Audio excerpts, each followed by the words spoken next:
What's good, everybody? Thanks for tuning in to another episode of Over Quota. Please subscribe, rate, and review if you haven't already. And like always, the J. David Group, which is my company, is sponsoring this episode. We help recruit today's go-to-market teams that will lead to the next generation of unicorns. Email me, Web, 2Bs, at thejdavidgroup.com to learn more about how we can help. Now, my guest today is David Barron, who is the Global Director of Sales, leading teams in North America, EMEA, LATAM, and JPAC for HubSpot, the unquestionable pioneers of inbound marketing software and a leading marketing automation software that has evolved into so much more, including the products that David's team sells, which are HubSpot CMS, Service Hub, and Operations Hub. David, welcome to episode number 100 of Over Quota. Jay, thank you so much for having me. I'm actually truly honored and excited that I get to be episode 100. This feels like a milestone that we're going to share together. Yes, for sure. Not only does it feel like it, it is. It is a milestone. Yeah.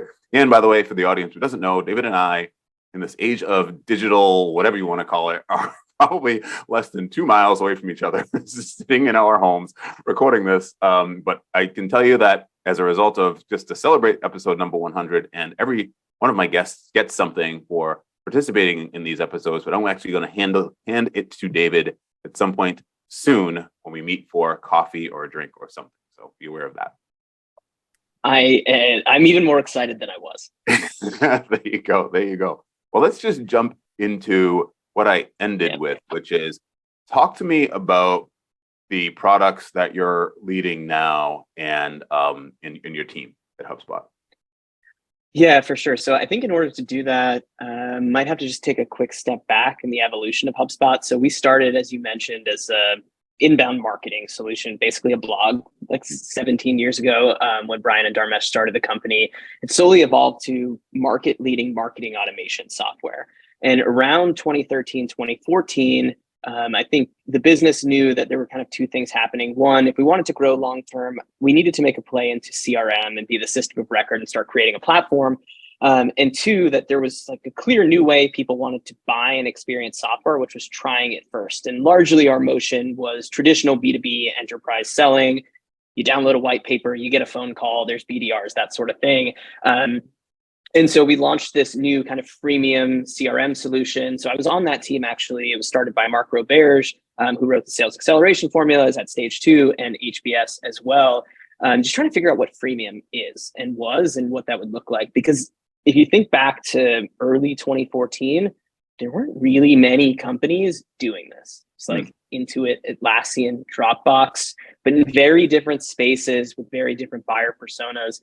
And so as we kind of jump forward a few years, HubSpot is now a CRM platform and we launch all of these new products. And where my team comes in is that it's not like we have 5 products that are pretty surface level in terms of feature. We have 5 really, really deep product lines for different personas. And so we basically got to a point a year and a half ago where we said, our core sales team is responsible for selling all of these, what we call hubs or product lines. But it is really hard for them to learn and train. And that translates into productivity issues, ramp problems, right? As you try to scale an org, we're at 1,200, 1,300 salespeople now. That's actually really difficult to be able to train someone and get them ramped when they have to learn such a huge, broad space. And so that's where my team comes in. So my team, they're B2B SaaS sellers. And we just specialize in selling our CMS product, our Operations Hub product, and our Service Hub product, which are the new tools. And so we just focus on selling those. Sometimes we overlay to sales. Sometimes we take demand directly. It just kind of depends on the situation. So yeah, the team is global, all over the States. So I'm based in Massachusetts, as Jay mentioned, down the street in the same town. But I don't have a single other person on my team that's even in Massachusetts. So we are fully global, fully remote. Let me ask you this. How do you, from a time management perspective and just sort of balancing your life, I guess, if you will, when you have people that are all over the world, what does your day look like? When do you start? When does it end? I'm just curious. So it's like hard. I think, so my day usually starts at 6 a.m., but that's because I have an 8-month-old and I get up. So I get up hopefully fingers crossed before she wakes up.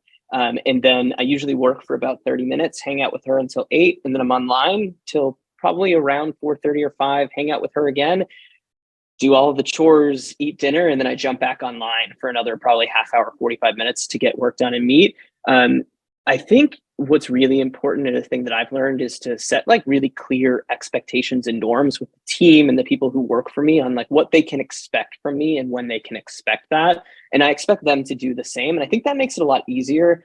So everyone's aware. And then where we have time zone overlap, I have managers underneath me that can kind of take different responsibilities, or sometimes we'll each take one night of the week that we are kind of online for off hours for us, to make sure it works. But yeah, it's really just about communication norms and setting the expectation of, hey, I'm not always going to be online, but I will be online at these times, and if I'm not, I will tell you. And we haven't had any like real issues. Obviously there's friction. It's really hard for the folks, especially our folks in Australia, where like we are literally a day behind them. And so that can be really difficult, but we try to over communicate. We try to respond in the morning to their messages and their emails first. And we try to do as many things as we can to make them feel included in the team. Yeah, for sure. Thanks for sharing that. I want to go back to something you said a minute ago or a couple of minutes ago about productivity challenges and ramp challenges.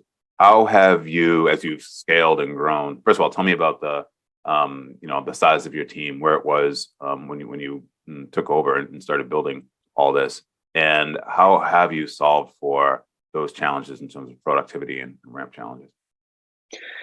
Yeah, so the team, so when I started, it was super nascent. So we had one person in North America, one person in EMEA, kind of like running like a little experiment with not a lot of oversight and like strategy behind it. They were like, the business was like, hey, like go and do this thing for a while. And so when I took over, we were essentially 0, but really 2 is the baseline that we use to kind of build a team off of. And today, I think we're just over 20 globally. And obviously we'll grow more next year. In terms of ramp and productivity, I might just talk more broadly about how I see this part of the world, and then I can get into specifics about my team. But I think one of the big problems that I see kind of writ large with sales leadership and sales orgs is they never actually clearly define what their salespeople should know and do, hold them accountable to that, align incentives around that, and create long-term training and enablement around that thing that they need to do. And I think for a while we got into this space where like we'd launch a product every year and we'd enable the sales team, and then nothing would happen because they didn't have incentive and it was just too much. And as I talk to sales leaders, I actually see this a lot where you're like, okay, what is your salesperson actually supposed to do? And once you start actually figuring this out and putting guardrails around it, if you're at an org that has ancillary sales support teams, so SE, BDR, deal desk, legal, if you don't figure out what the guardrails are for the sales team, none of those other teams can operate effectively. And this is kind of what you see in this natural like SE to sales like friction, where it's like, well, I'm not going to demo for this one. You have to demo it. You should know this. You should know that. And at the federal level, there needs to be kind of this decision on what the team does. And so that's how we approached it with my team, where because our remit is slightly more focused and narrow, because we're just saying, hey, we're selling these products only, it was pretty easy to say, you're responsible for knowing everything. So my team doesn't have pre-sales or SE support. The expectation with my team is that they are both technical and they're sellers. And technical is kind of a leap word, I think, in our situation. We sell a CRM. It's not like we're selling Snowflake or some data or security tools where you actually need to be able to code. Like, you just need to understand these concepts. And then if my team has a question that needs to get escalated, it's a product or engineering question. It's not an SE question. And because we set that expectation and we hold them accountable to training, and we give them a decent amount of ramp and space to be productive and execute, they end up being really successful. So yeah, I think just like maniacal focus, especially now, like demand slowing kind of everywhere, kind of rocky times economy wise. And I think if you are not focusing your sales team, you're leaving demand on the table. It's like you need to capture the demand in the moment that's happening. And to do that, you need to have the sales rep trained and focused on exactly what you want them to do. How did you come around to that thought process or that philosophy of clearly setting expectations I have a follow-up to that question, but answer that question first.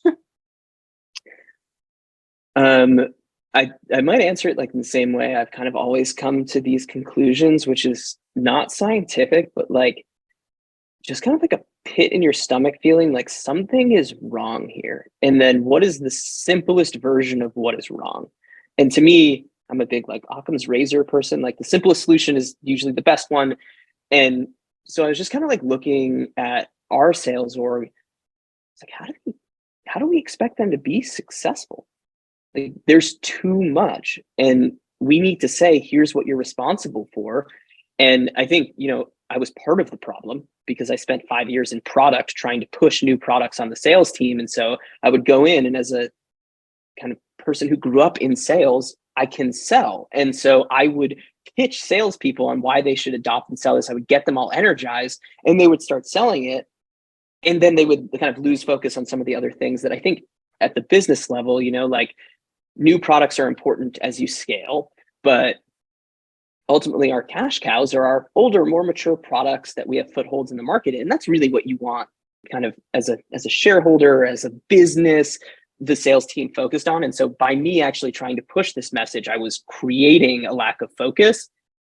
And I don't know that so my team is part of a way to solve that problem kind of on the tail end of this problem that I created. But ultimately there's too much here. We need to reduce things, but what do we reduce it to? Okay, cool. We need to like just define what they need to be able to do.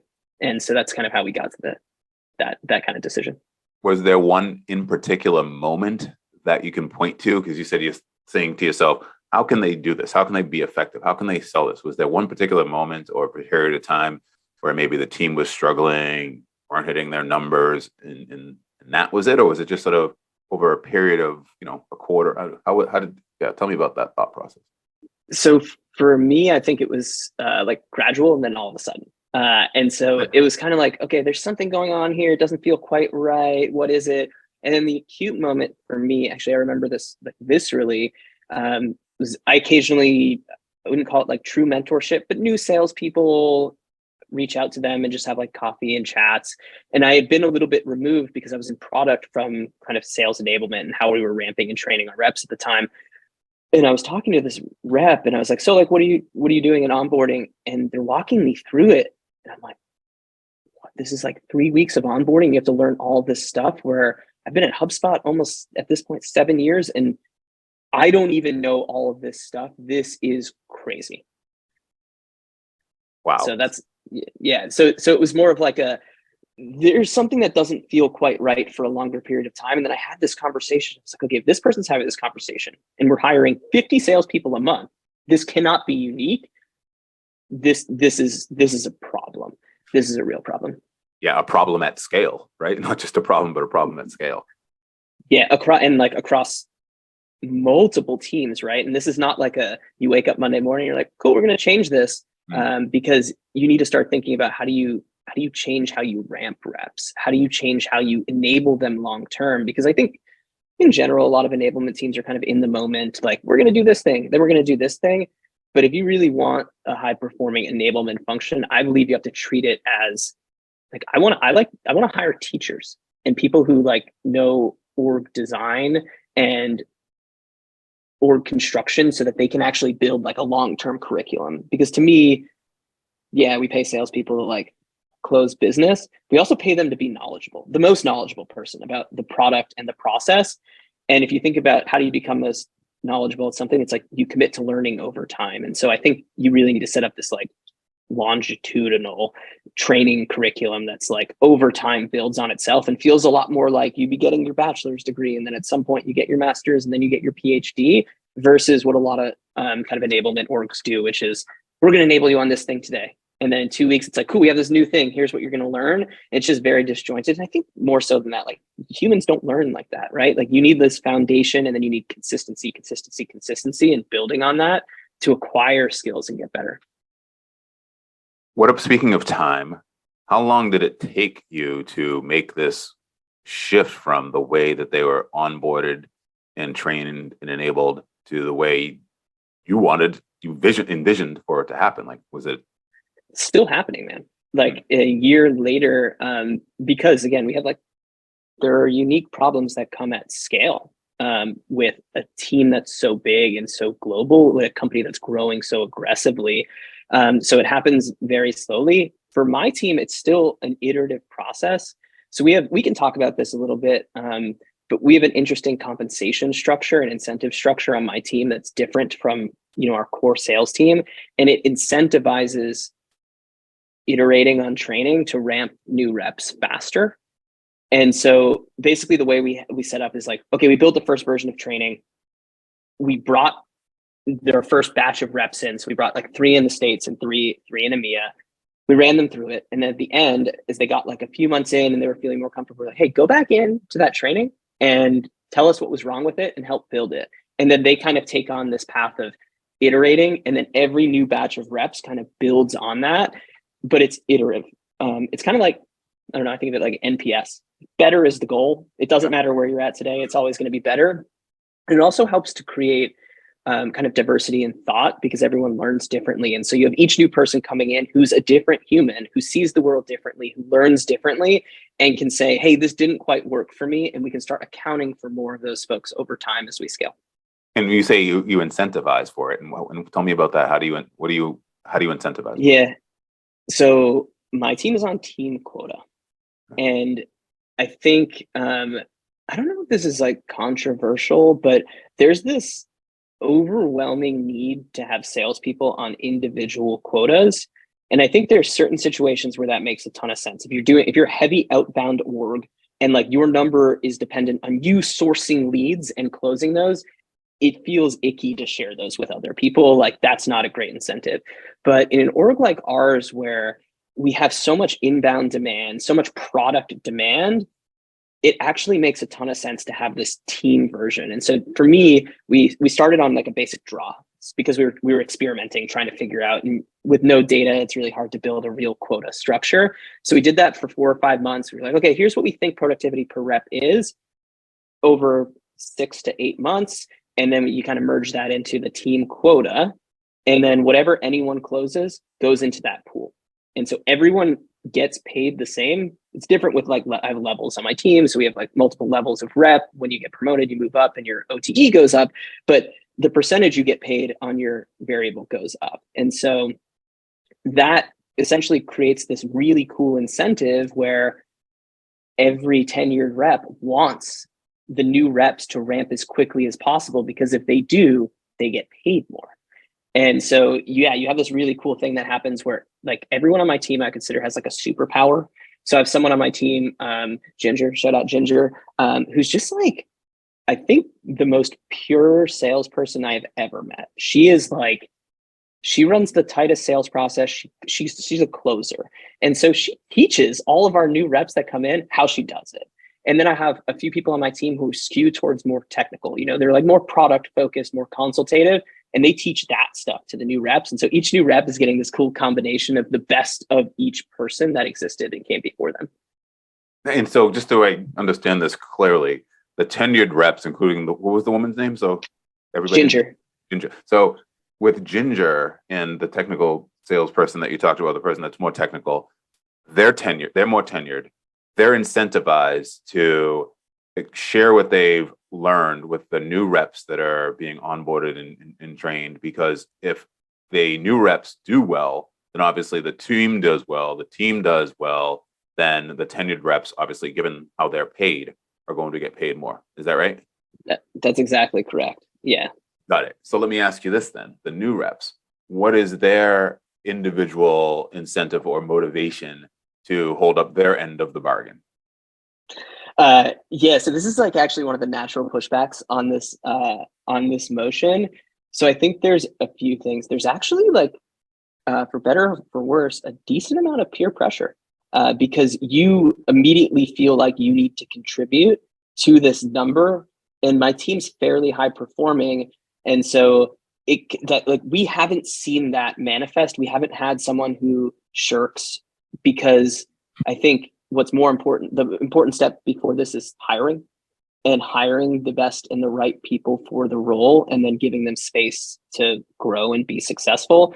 And so when you hire really well, and then you couple that with this like really high performing team, when you step in and you're like, oh my God, everyone's like doing a lot. And my team in general does a lot more than just their job. Like I talked about training, but they're delivering like product training to our own team. They're always iterating on our sales process. And so I think in some ways we feel sometimes like a product kind of experimental team, and sometimes we feel like a real sales team. But yeah, I think it's those two things. There's like some peer pressure built in, and the team will, if we ever gotten to that point, and I suspect like, you get to 50, 75 reps, like you're going to make a bad call on hiring. Like, I think that problem almost sorts itself out because you can see the performance. And then again, we can still see what everyone's putting up every month numbers wise. And we still stack rank the team. There's still a spreadsheet. They all see where they're at on the team. And so you can see who's not performing or who's performing really well. And so you think you still have some natural kind of performance management that you do and coaching that you do based on that. Have you ever read the book or heard of the book Influence by Robert Cialdini? I've heard of it. I have not read it. It's interesting because it's a psychology book basically, right? But when I read it or listened to it, I think on Audible, it's more, I was listening to it more for marketing, right? And frankly, even raising my kids, to be honest with you, because it talks about I think it's the 7 weapons of influence. And one of the weapons is social influence, right? And so what you're saying about peer pressure it rings true to me, which makes it make a lot of sense in terms of how you're actually doing it with the team, because nobody wants to let down the team, right? It's a social influence of people like Ginger and everybody else who are A players that are, have high expectations of themselves and are on the top of the leaderboard that is public, that people can see. And, it's kind of like class rankings, going back to education, right? Where, you don't want to be the one at the bottom of your class, at least hopefully not. You want to be, at the top of your class, right? To graduate for, with honors and that type of stuff. So that makes a lot of sense. Yeah, especially with like, I think the sales profession in general, I think there's always a little bit of an edge to be best. I think there's an element to that in successful sales orgs. But I don't know, to me, I compare it against like, what are the norms? And the norms are usually an individual quota. And the downside of the team quota to me is not as big as the downside of the individual quota in a variety of ways. And I hate to keep harping on this, but like, I feel very passionate about it. If you think about a normal sales team that's territory based and you have like a sales manager, a new rep comes in and they carry quota. If they miss quota, does the rest of the team care on the individual level? Like maybe on a personal level, but it doesn't impact them at all. There's no real incentive for them to help that person. And then the manager is just kind of like, well, I can just like put them on performance plan and like, I'll just hire someone else. Okay. That is unhealthy for a ton of reasons culturally, but also for that person and the org. But imagine a world where you kind of double click into team quota. And instead of saying like the entire region has this quota, you say this team in this small patch or territory has it. What you can actually start doing is rotating leads based on skill set. So this is another problem with ramping sales teams, right? Is like if you put a sales rep who's brand new in a top tier territory, they're not going to close as much as your tenured rep would in that territory. And you have no way to solve for this on individual quota. But imagine that was a team quota. And you could basically say, oh, this lead that came in, we all collectively own this patch. And we're going to route customers that are coming in based on whose skill this is, and that benefits everybody on the team. Again, doesn't work in like a predominantly outbound motion because you're kind of hunting and eating what you get. But in this motion where you have a decent amount of inbound and maybe there's a mix of outbound, there are a lot of really good things that come of it. Is this unique within HubSpot in terms of the way that this team is compensated, or is it? Yeah. My team's so there's the team quota concept. I think you see in a lot of other orgs besides usually direct sales. So like CSMs, I think you a lot of times you see this. It's not based on revenue. Sometimes it's like customer dollar retention or rev retention, whatever the thing the business cares about.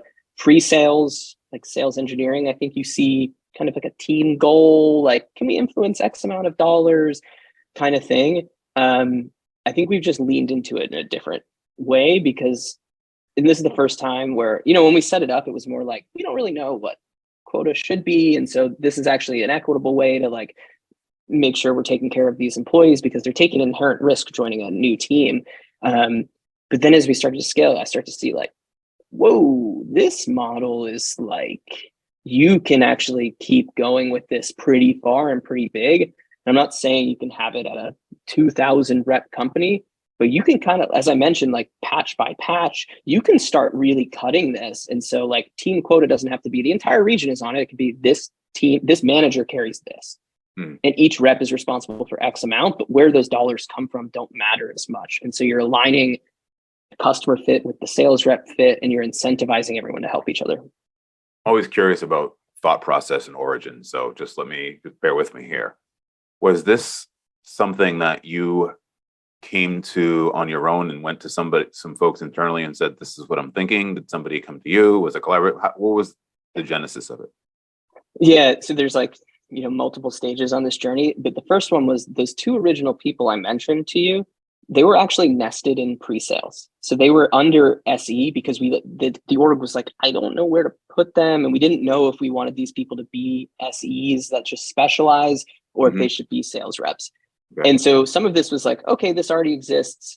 In practice, it's actually very hard to change comp plans at a company that has 8,000 people for 2 people, like very difficult. There's just like a lot of meetings and like system stuff that needs to happen. And so we kept it, and then we hired kind of the next group of people, and we start thinking about, this is when I would get questions from leadership. It's like, when are we moving to individual quotas? I'm like, well, we still don't know kind of predictability yet. So we're going to stay on team quota. And now we're at a point where like the leadership team's on board with me keeping team quota because of all the reasons that I mentioned before. It's just like creates such a healthy motion. And basically every rep we have hired ramps faster than the last one.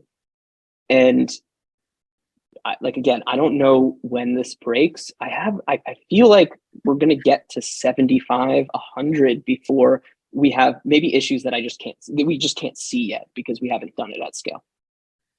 Yeah, it's the third time I've heard you project that it might not be sustainable over a longer period of time.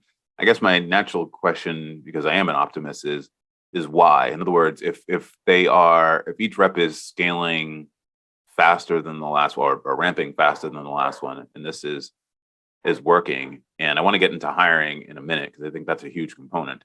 If you continue to hire A players, right? Then it shouldn't break. I guess that's okay. Well, let's just get into that then, I guess, because it will become more difficult the more removed you, David Barron, is from the hiring process or the new people that are coming on, right? And so the people that are reporting to you would then need to be able to have that same ability as you've shown to be able to hire and to onboard. Is that a fair thing to say? So totally. I think the other piece here in terms of thinking about scale is over time, if you have more people, the number becomes bigger. And so each individual owns less of the pie.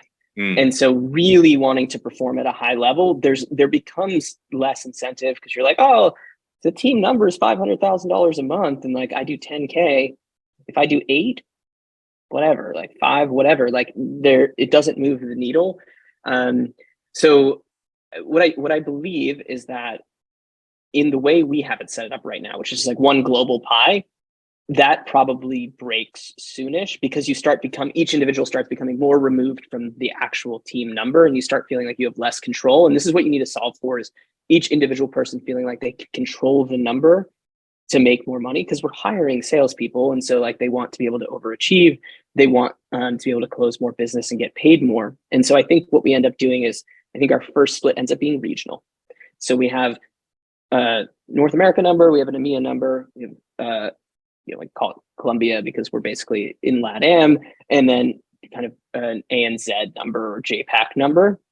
And then you can kind of keep some like marginal percentage of total team.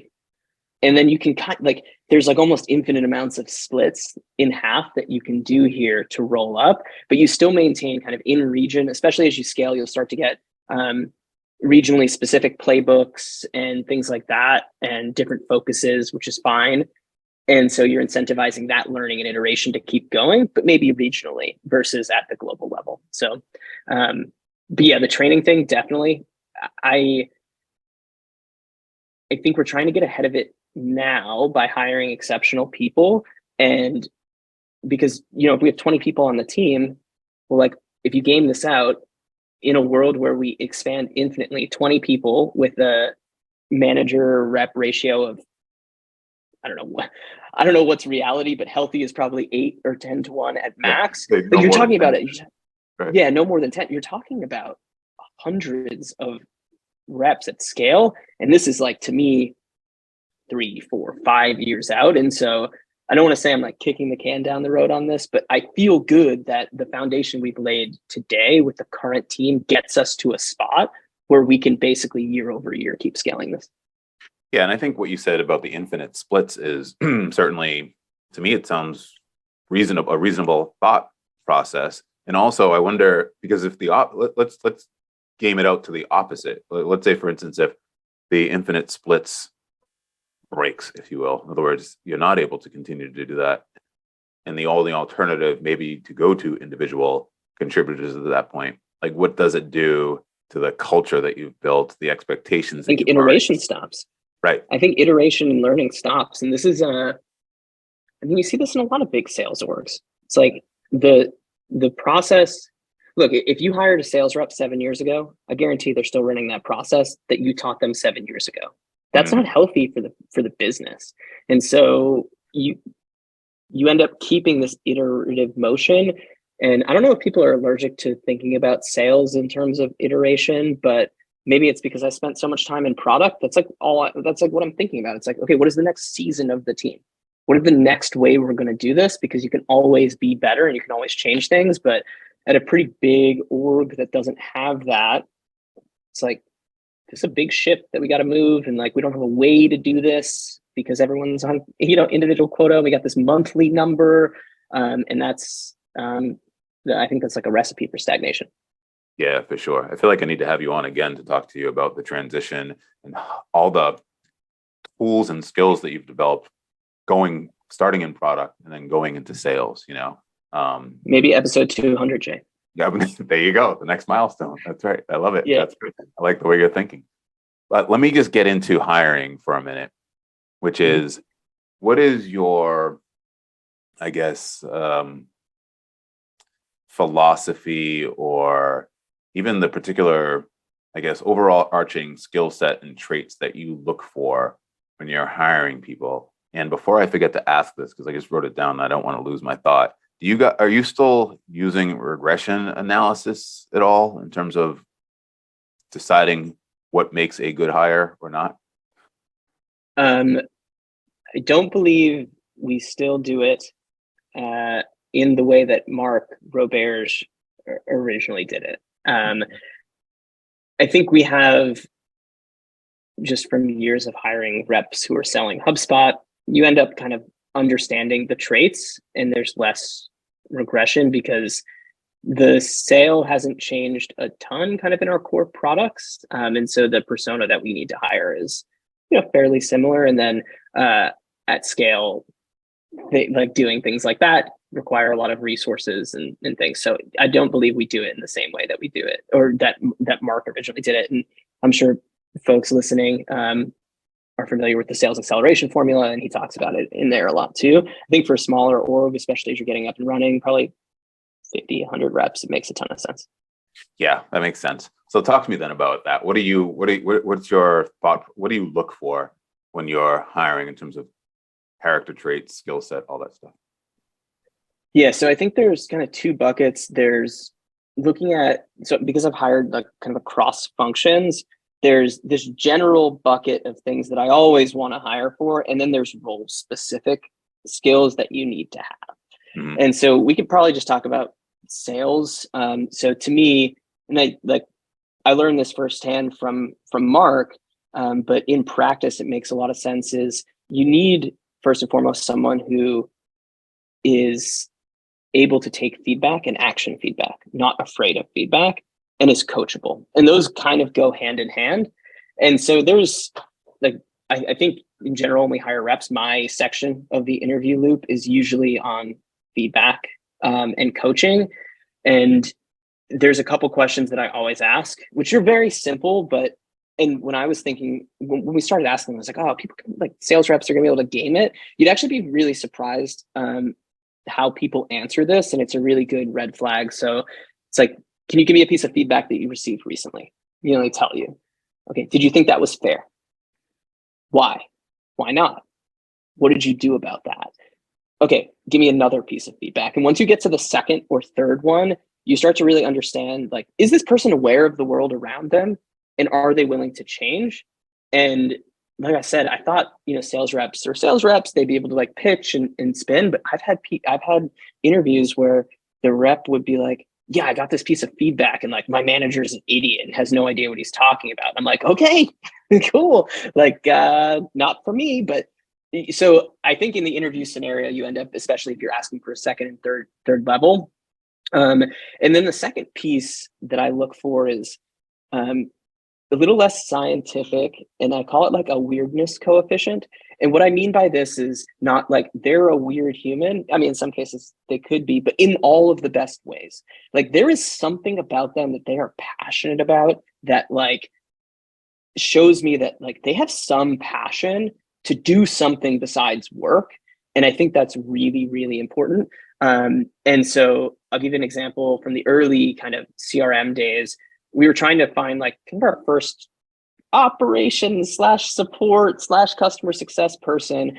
And we were interviewing this guy and we were like, hey, what do you do in your spare time? And he was like, I'm rebuilding a boat engine with my brother. We've been doing it for the last 2 months. We're almost there. You're like, great.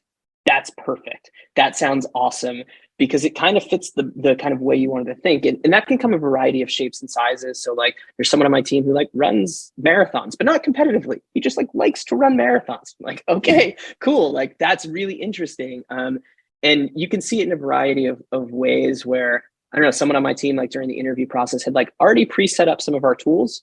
And on the interview process, it's kind of like a workflow engine. When we asked a question, he hit a button and like the light turned a different color in his room. I was like, okay, cool. There's like something else here that makes this person special. And then the other thing that I always think about is what does this person add to the team? Is it, and that can be culturally, that can be skill wise. And I think that ends up allowing you, if you think about it that way and not like, I have this. So this is actually, I think, a problem with Mark's regression. And I don't know if Mark's going to listen to this. Mark, I love you. I'm not saying this is bad, but when you start doing that, you start homogenizing your team. And I think when you do that, you lose kind of a greater impact in diversity, inclusion, belonging, and psychological safety that you can create by building a truly diverse team. And so every time we get to the end of an interview loop, we have a serious conversation about what does this person add to the team? Because I think you can just always find a good seller of software if you're trying hard enough and like, you know, your product isn't terrible and, you know, there's a few things in there. And there have certainly been times where we've had very strong sellers against someone who was probably a pretty good seller. And we chose the pretty good seller because of what they would add to the team that we didn't already have. And so far that's played out in a really positive way.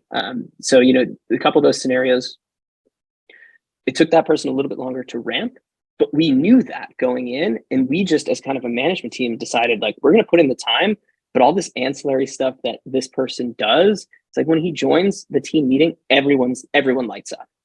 Everyone lights up. And it's like he's always keeping it light. He's always keeping it positive. You're like, man, I'm just happy he's on the team and everyone else is happy he's on the team. And there's something to be said for that kind of emotional tie-in. And then we have some skill-based stuff that we've done where like we hire someone who's like very skilled in one thing because we want to bring the whole team up. And so if you keep doing that, you end up with this incredibly diverse and high-performing team.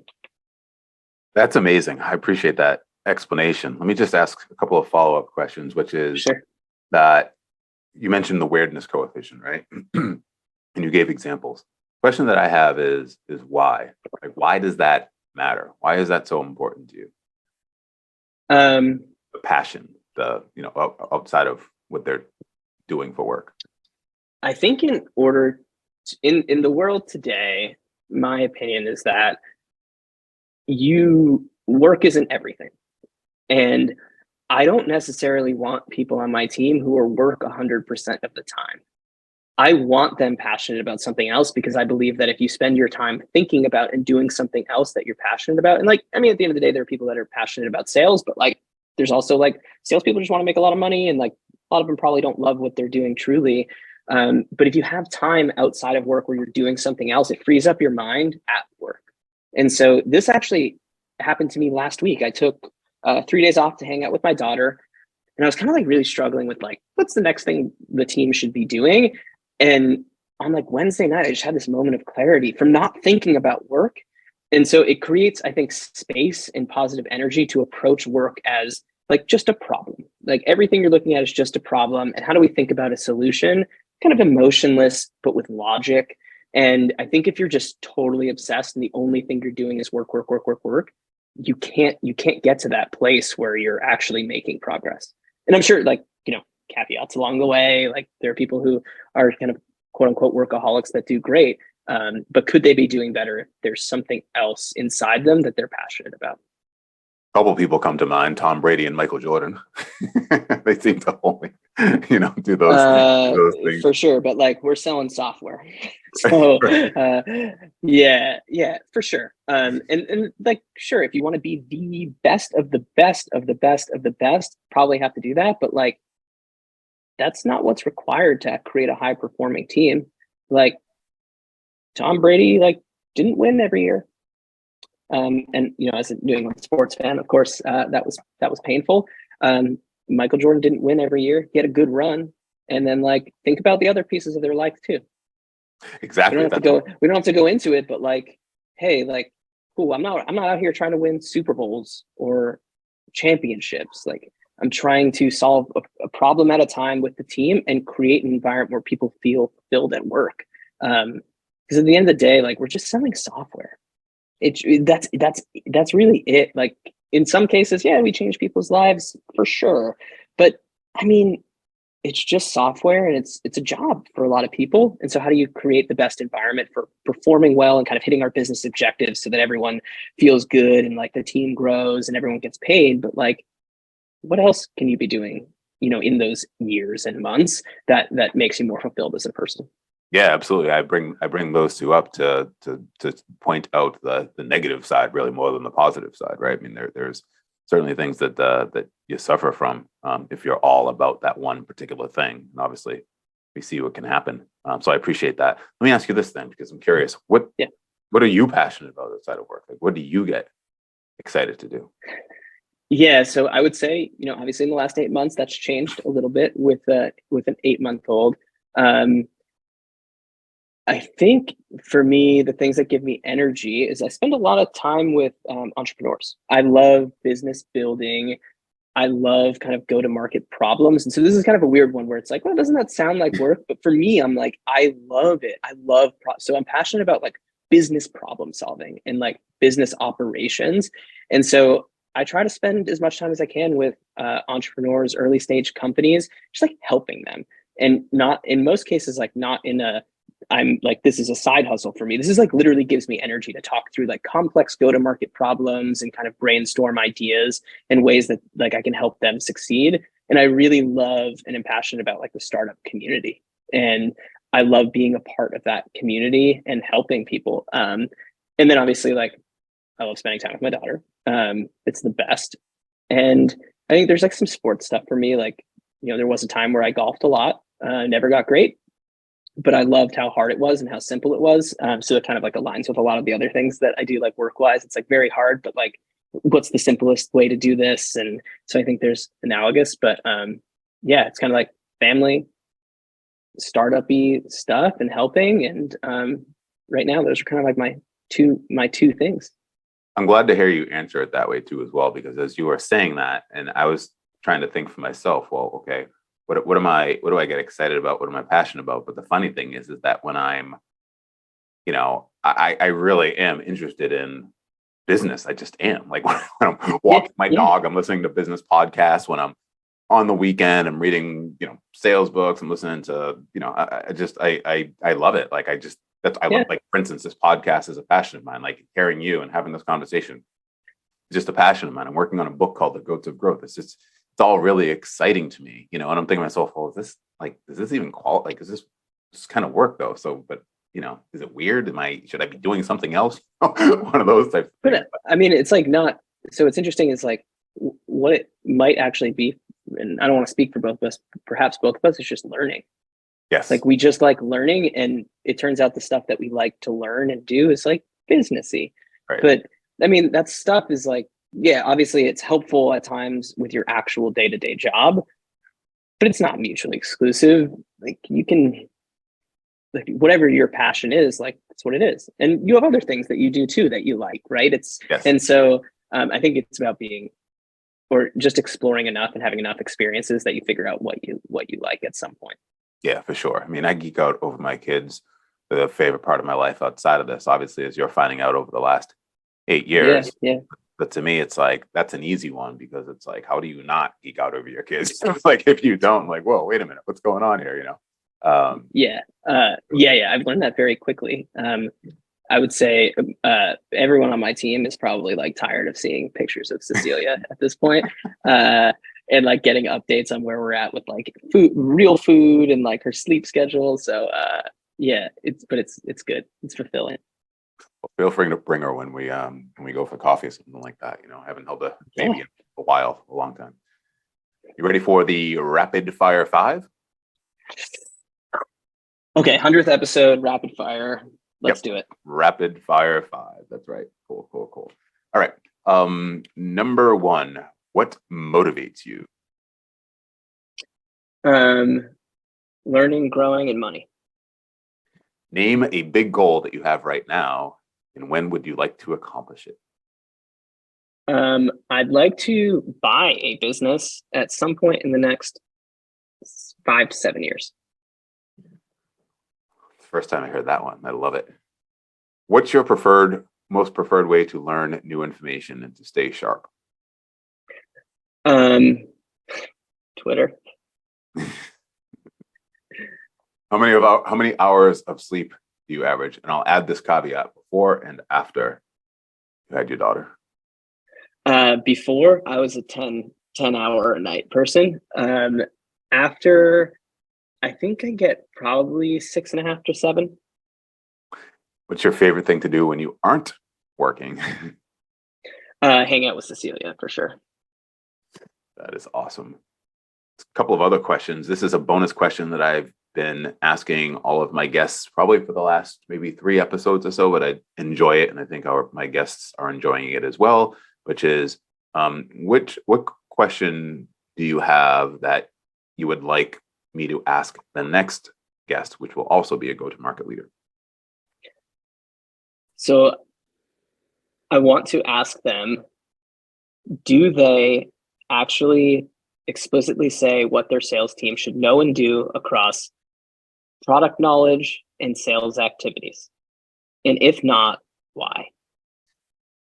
Do they say what their sales team should actually do as far as product knowledge and the related activities?